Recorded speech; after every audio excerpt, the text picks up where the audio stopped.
નમસ્કાર ખેડૂત મિત્રો, હાલ તમે જે જોઈ રહ્યા છે વેરાયટી હાઇબ્રિડ બાજરી મંજરી છે અને બહુ મધ્યમ હાઈટ આવેલી છે ઊંચાઈ એની, પણ દાણો એનો એકદમ સફેદ છે.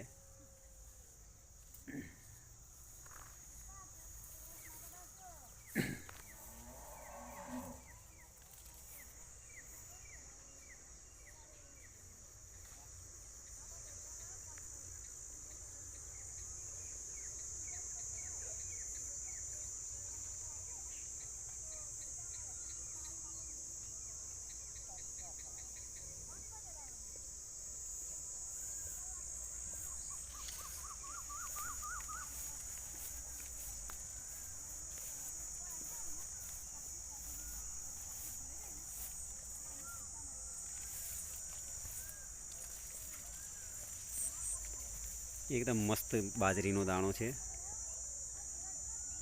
તમે જોઈ શકો છો ડુંડાની સાઈઝ પણ સારી છે.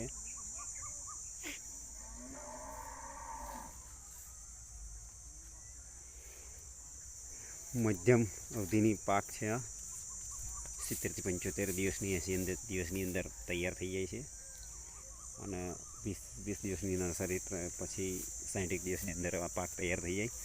ચારેક પાણી મૂકવા પડે છે, તમે જોઈ શકો છો.